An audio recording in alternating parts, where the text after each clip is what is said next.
kí gbogbo ọmọ Oòduà nílé lóko. Mo kí gbogbo ọmọ ìran ọmọ aládé tí mo sọ pé kọ́ba Elédùmarè kó jẹ́ kí àríṣe kí Ọlọ́run má dẹ̀ fi ìran wa sínú oko ẹrú kó tètè yọ wá nínú ìdààmú àti òṣì tí Nàìjíríà kó gbogbo wa sí. Mo kí wa pé a kú bó ṣe ń lọ. Ẹ má bínú, ẹ jọ̀ọ́ fún mi ní few minutes. Mo kí wa pé welcome to Koikimedia live, from where we bring gbogbo ohun tí ó jẹ́ ká mọ̀ àti tó ń lọ within and outside the shore of Nigeria. A máa ń sọ ní gbogbo ìgbà pé kí ni reason tí a ṣe fẹ́ kúrò nínú Nigeria. Àwọn kan tẹ́ mọ̀ reason yẹn ṣe lọ́kọ̀ rò pé I'm making noise, and that noise is not bringing any solution. Àwa tí a dẹ̀ ń kígbe pé a fẹ́ kúrò nínú Nigeria, a mọ̀ reason tá ṣe ń sọ bẹ́ẹ̀. Reason yẹn kò ju pé in táwa ń gbádùn ní gbòòrò abroad, káwọn èèyàn tiwa náà káwọn náà lè láǹfààní. Ẹ máa bá mi ká lọ fún ìwọ̀nba 10-15 minutes or 20 tá máa fi ṣe program yìí. Ẹ bá wa pín ètò yẹn. Lákọ̀ọ́kọ́ orúkọ tèmi ni, ẹ má bínú, ni wọ́n ń pè ní OLAYOMI KOIKI, tí gbogbo yín mọ̀ sí Koikimedia, bringing the world closer to your doorstep. Ẹ rí pé ní iwájú wa níbí báyìí, ẹ rí pé ibẹ̀ ni wọ́n ń pè ní Amazon. Okay, kí ló ń ṣe? A ní problem pẹ̀lú YouTube wa. Not too sure why. Should be on rotate, so not too sure. Orientation is locked. Rotate back. Lady tún sọ pé ó wà lock now. So why are we having issues? It seems I'm having one okay, ẹ jẹ́ ká ṣe báyìí. Mo kí gbogbo alẹ́ nǹkan ṣe fún mi ní few seconds. If you resolve on YouTube me, because we should try to sort it out. Go for minimum headache. And then Kejitima started delay. So I'm not too sure why YouTube is giving us that problem. So we're having problem with the YouTube. So I might end the YouTube there because I'm not sure why I'm not getting a rotation on it. To rotate. Alright, so kilo ṣẹlẹ̀ báyìí. Alright, má bínú ẹ̀yin tẹ́ wà lórí YouTube. Màá ní láti end one more time. Mo kí gbogbo alẹ́ nǹkan sí anyway. Ẹ̀yin tẹ́ ń gbọ́ wa lórí Facebook. While we sort out the YouTube, so I'm gonna just leave it as vertical because for more reason tí I need problem with it now. Gẹ́gẹ́ bí ìkànnì yìí, ìkànnì tí ó ń sọ fún ọmọ Yorùbá láti ẹnu bàbá wa Olóyè Ìgbòho àti Professor Adébánjí Akíntóyè. Reason why Yorùbá needs to exit Nigeria now, not tomorrow. Kódà tá bá lè lọ lénìí, it will be in the interest of every one of us. So, but apparently, ọ̀pọ̀lọpọ̀ ọmọ Yorùbá ṣe ni wọ́n ṣì ń sọ pé ẹ má ẹ̀ka ìtì lọ, ẹ jẹ́ ká ṣì wà nínú Nàìjíríà. Reason tó ṣe ń sọ bẹ́ẹ̀, àwọn nìkan ló yé, kò yá wa. But n tí mo lè sọ fún wa ni pé the longer tá bá pẹ́ sí Nàìjíríà, the more danger and we are going to be trapped. So, oh, better can get the hell out of Nigeria now. Tiba sọ pé now. Ni o kò ń ṣe now to allow, because Nigeria has slowed a lot of things down for us. Apart from bó ti ba ayé jẹ́, apart from pé Nigeria ti destroy most of our investment, bá ṣe máa ń sọ, ó tún wá set wa backwards. So rather than us moving forward, we are moving backwards. For many few minutes, I'm having to set up the, we're having some slight technical issue with the YouTube. So I hope I've been able to resolve it now. And let's see. So, Bichen Solo, there's what we called opportunity in the logistics business. But apparently, for the last 63 years of Nigeria failed to provide the enabling environment to work, the enabling environment to operate, the enabling environment for small-scale businesses and also big businesses to operate as well. And that is the reason why our continue by, we must put an end to it. But how do we put an end to something?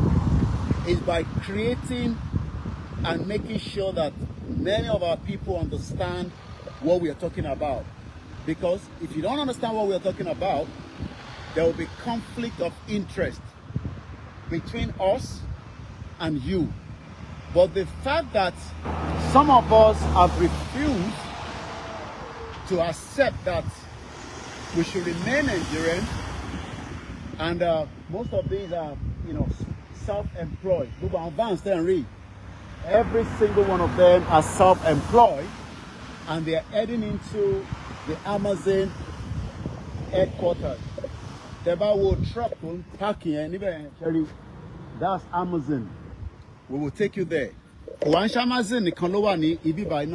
have the UPS. And most of the important part of the world today is the logistic business.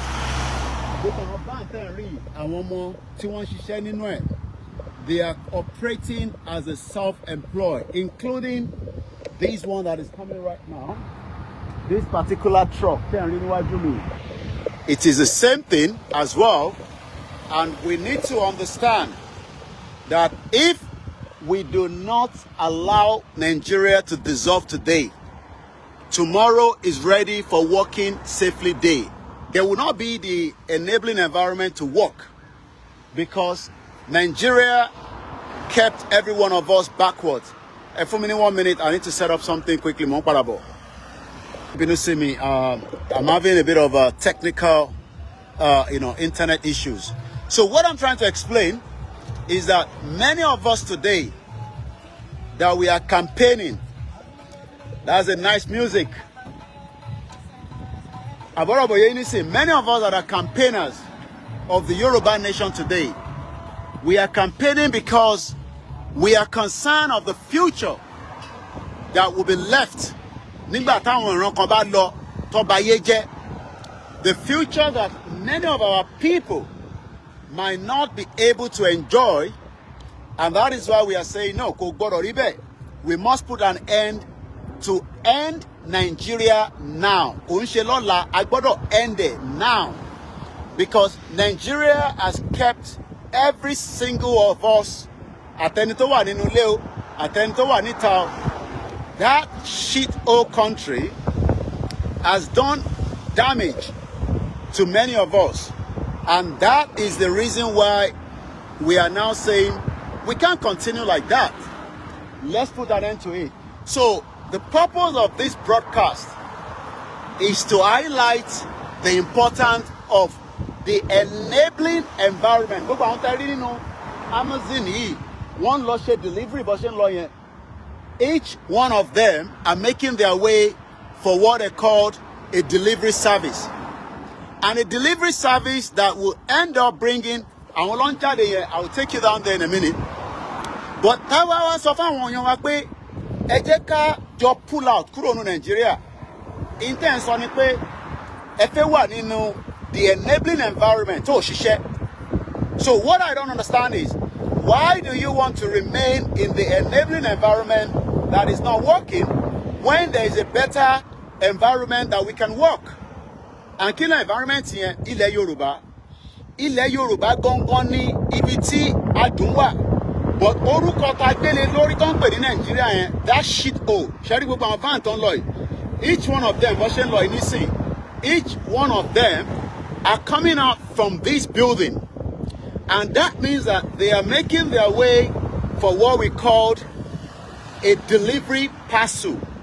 As you can see them rolling out, one at a time, rolling out. They are making their way because the enabling environment here, only pay government to make sure pé títì débí báyìí, security débí báyìí, kó tó di pé Amazon máa wá náà fẹ́ set up business. Èyí tẹ́ bá ń gbọ́ mi, ẹ lè sáré bá mi check.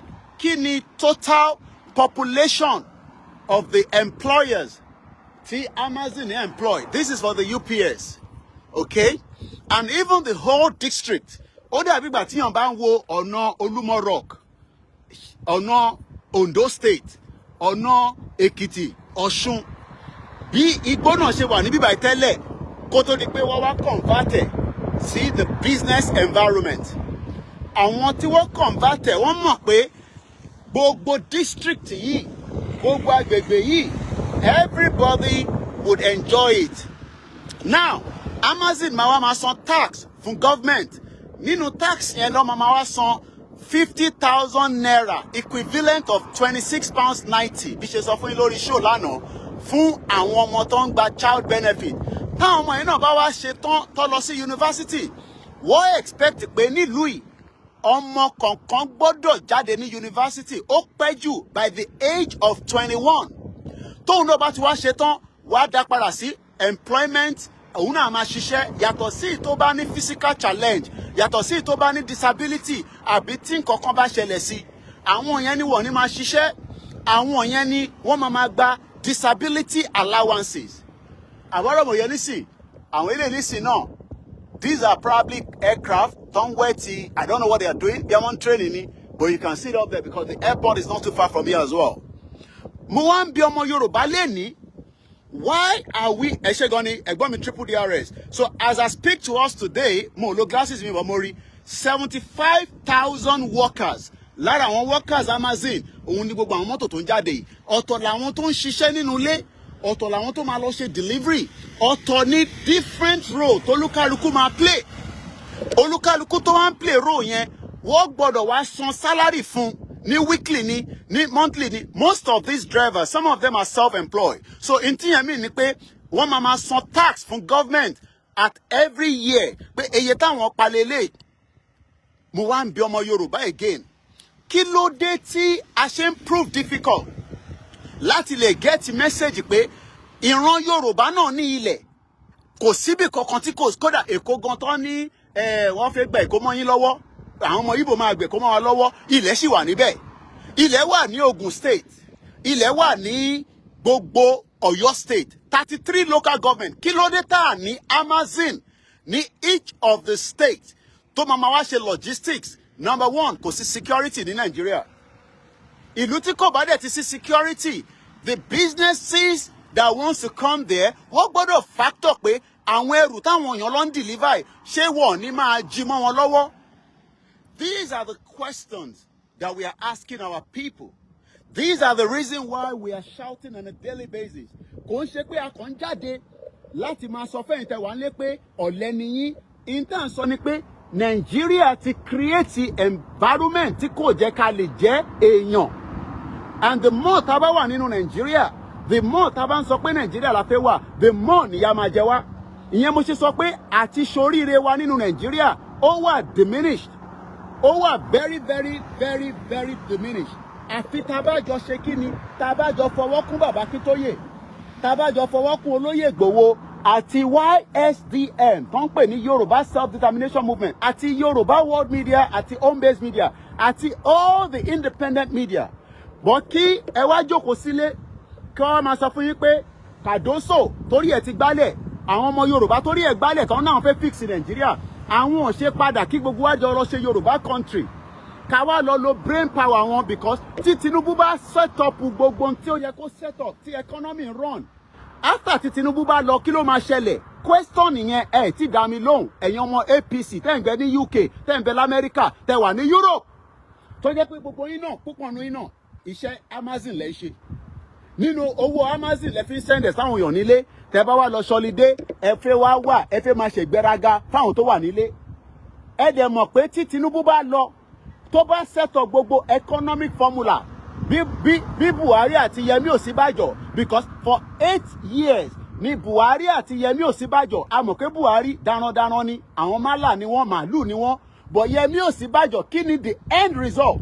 Èèyàn kan pè mí lánàá ó ní Mr. Koiki ó ní ǹjẹ́ mọ̀ pé ní ilé bàbá Awólọ́wọ̀ kò síná níbẹ̀, ìyẹn bàbá Awólọ́wọ̀ bàbá tiwa tó ṣaláìsí kọ́lọ́n bá wa fọ̀run kẹ́ tó ṣe gbogbo set up pé ó bá UK fa wàhálà pé a fẹ́ dá dúró gẹ́gẹ́ bí orílẹ̀-èdè, bọ̀wọ̀ fún wa ní orílẹ̀-èdè yẹn tán wọ́n lọ fún wa ní regional, àwọn ọmọ àlè kan tí wọ́n ń béèrè pé ká lọ gba regional again. Ṣé regional ló yẹ ká máa sọ níbi tí ilẹ̀ ṣúdẹ̀ yìí àbí ká pull out completely nínú Nàìjíríà so that ká lè ní independent, ká lè decide báwo la ṣe fẹ́ ṣayé wa sí, ká lè design future fún ìran tó ń bẹ nísìn àti ìran tó ń bẹ níwájú.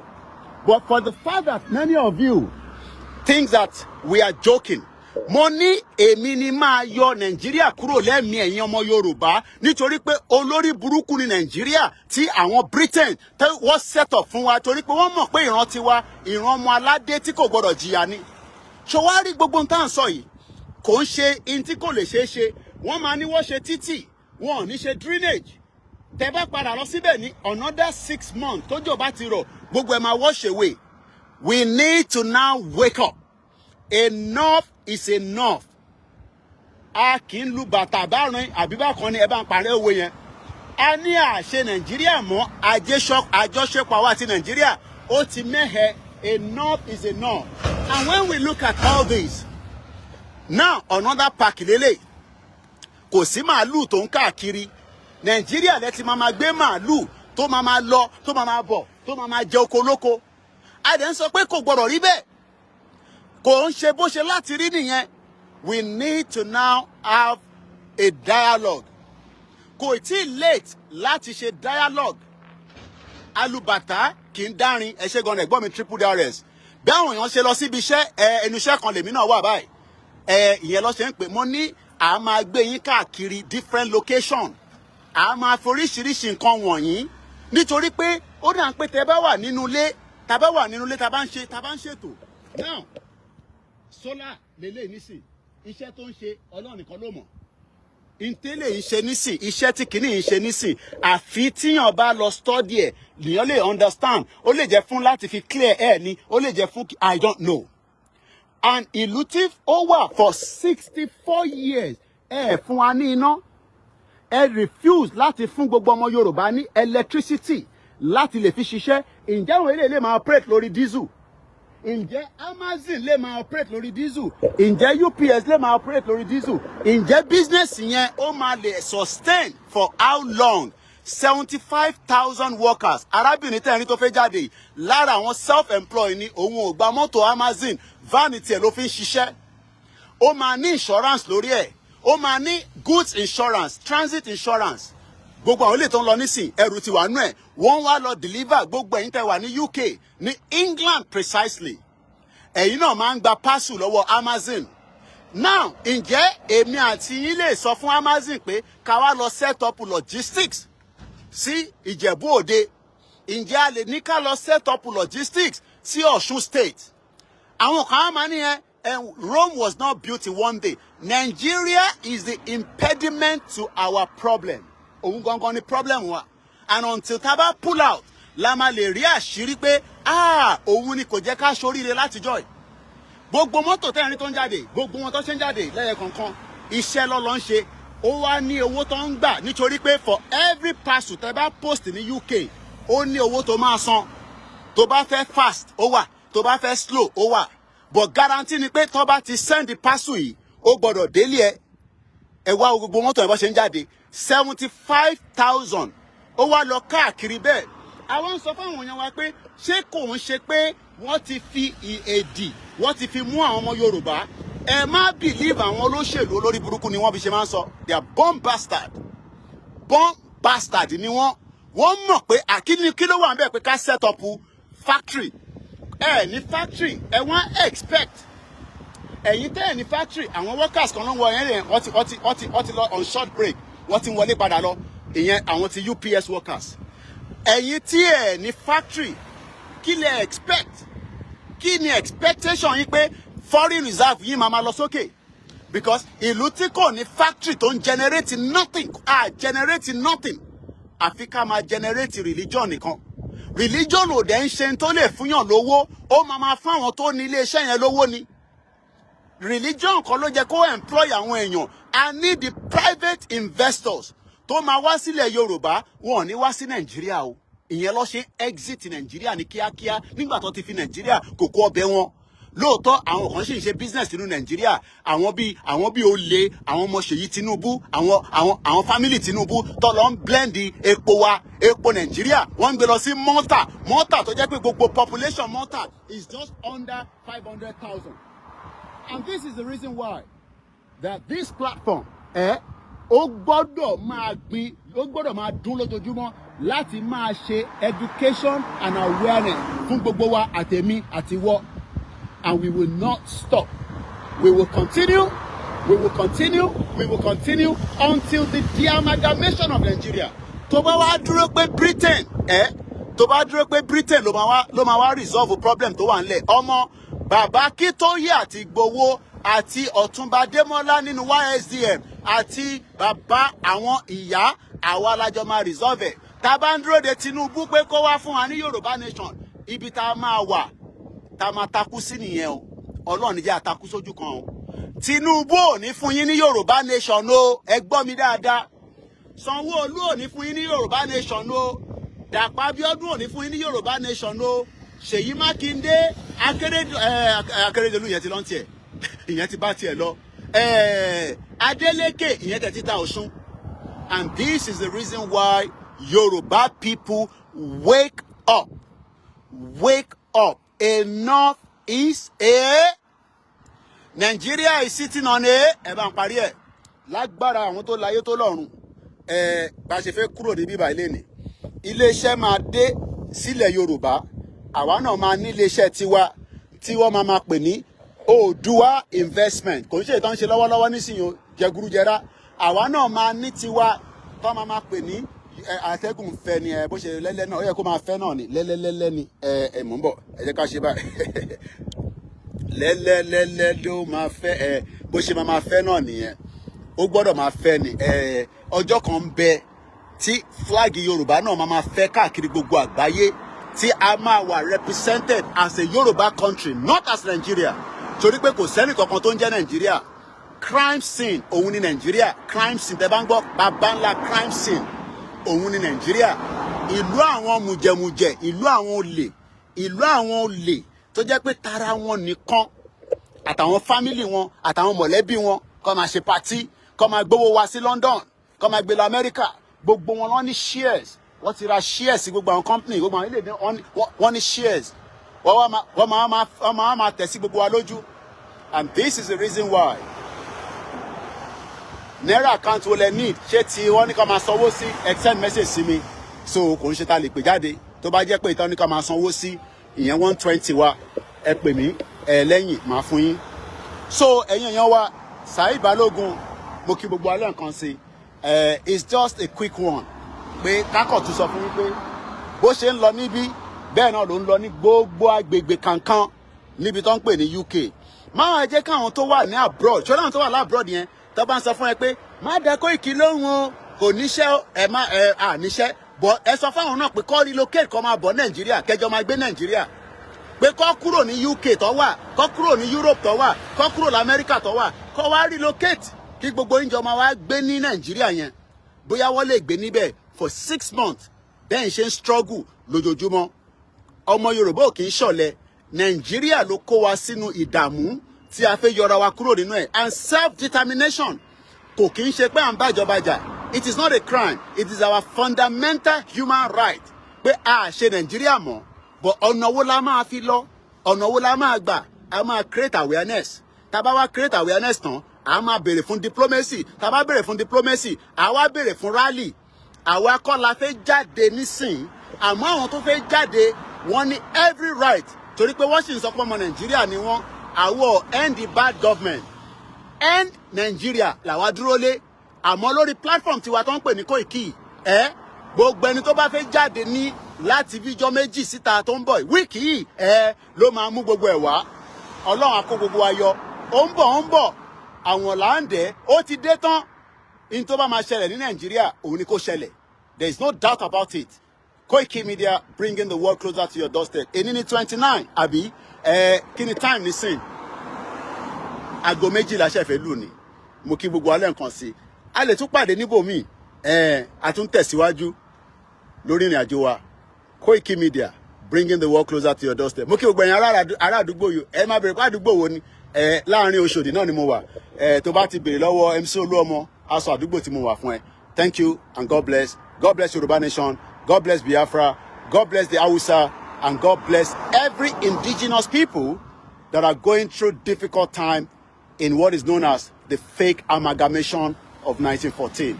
Shout out now. Bye for now.